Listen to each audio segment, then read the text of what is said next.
Let's dive in and crack on with some politics. We've got David Cameron on the front page of the Times today, basically attacking reform, attacking Nigel Farage, saying there's no place in him in the Conservative Party. How worried are the Conservatives about reform?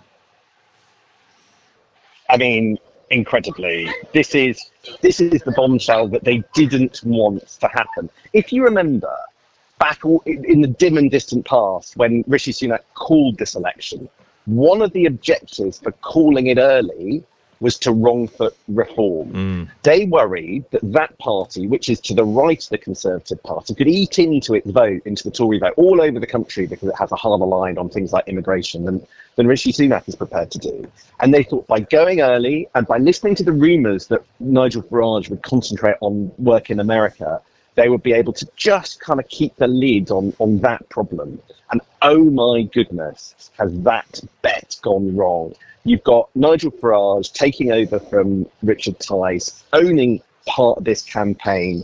I mean, I saw Nigel Farage on Tuesday. He's absolutely determined to be as big a presence, as big a face of this campaign. And I have to say, Hugo, going around the country, I've travelled hundreds of miles this week, a lot of people are talking about him. It is inescapable that because he draws kind of his political picture and his political narrative in bold primary colours, compared to much more kind of watery paintings painted by Keir Starmer and Rishi Sunak. He is leaving a big imprint, and this is a big problem. And you see that reflected in what Cameron's doing on the front page of the Times. But I hate to say it, I'm not sure what Cameron's doing is necessarily that helpful, because one of the effects of doing this is to accentuate the division within the Conservatives, right? David Cameron hates Nigel Farage, because Nigel Farage was front and centre of the campaign for Brexit that David Cameron lost, and is a sort of historic enemy of David Cameron. But right now you have all these other Conservatives, and I'm thinking of Suella Braverman, I'm thinking of Robert Jenrick, who are going, well, if he's an MP in Clacton and is elected, what's the harm in admitting him to the Tory party the other side of the election? What that front page story on the Times does, sort of in slight contrast to the way it's presented in the headline, is to accentuate Tory division. Yeah.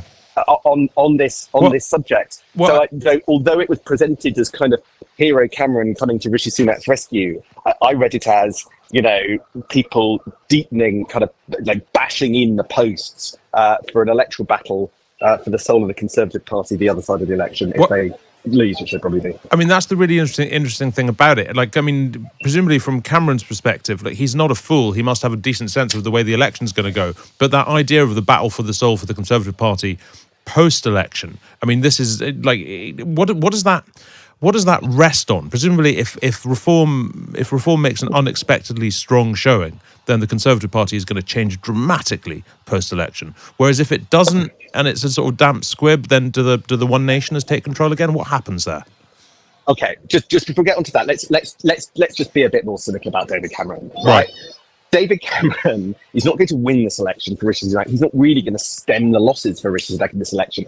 David Cameron is and has always been about creating a legacy story, right? When he left politics in 2016, he did so in the worst possible conditions. The whole point of him going back into government was to add a final chapter in version 2 of his biography that makes his legacy look less bad. What he's doing now is he's writing a story about himself. He's not helping the Conservative Party, because what does that Conservative future look like? Well, I think in a sense, reform might get that one seat in Clacton. It might get another one, but it's not going to get many seats because of the first past the post system.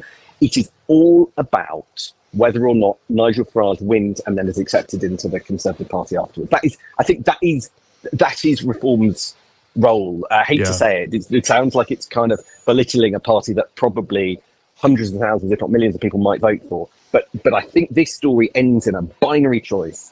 Does an elected Nigel Farage then hop into a Robert Jenrick or a Suella Braverman cabinet and then become the leader after next of the Tory party, which we know Tory members would vote for in large numbers. And I think that's the story. That's the story post July the 4th. If the polls are believed and politics is going, it's not really about. I don't know what the journey is for reform on July the 5th onwards.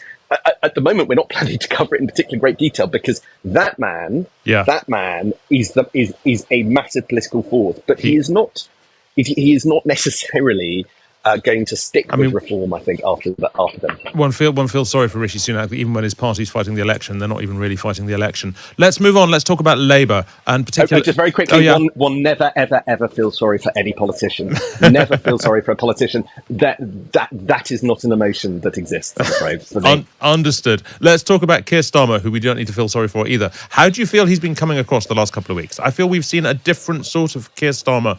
As he's done all the debates, we've seen him sort of being a little bit irritable, a little sort of, but also sort of quite straightforward. He's been offering up a side of himself we don't normally see. Do you think that's landing well? Do you think the slight sense of irritability with the process works for him, or do you think he's just motivated by kind of keeping his head down? I think he's motivated by keeping his head down, and it has worked for the Labour Party so far, and they have maintained their lead. Tories expected the lead to narrow; it hasn't. And their kind of suite of tactics, including not giving very much away and being on the defensive at all points and not giving hostage to fortune, appears to have worked so far. But let me give the context, the kind of really important context for where Labour are. At the moment, if YouGov is to be believed, and YouGov are the Times' pollster and Sky's pollster, and so we have a shared interest in them not being completely wrong.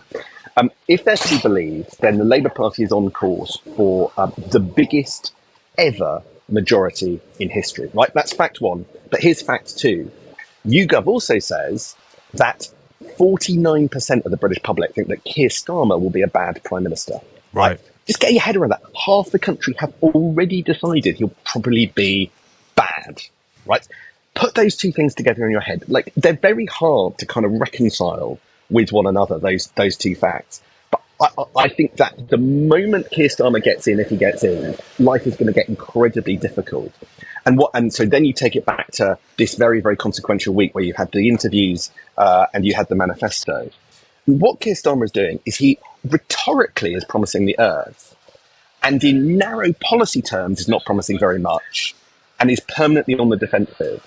Now, again, when I go around the country, the public can smell this, right? They smell the limits of what he's doing. They smell the defensive-ness. They all know they don't know where the money's coming from, and it might well come along intact. But the calculation from members of the public in Mansfield and Ashfield and Grimsby, places I've been to this week alone, is at least it's better than the other lots. But I can see all the problems. I can smell all the problems. So I don't think the public come from the starting point of, I've watched that interview.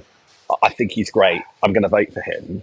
It's a zero-sum game between the two candidates for Prime Minister. And unfortunately, the other guy is just worse. Yeah. And they can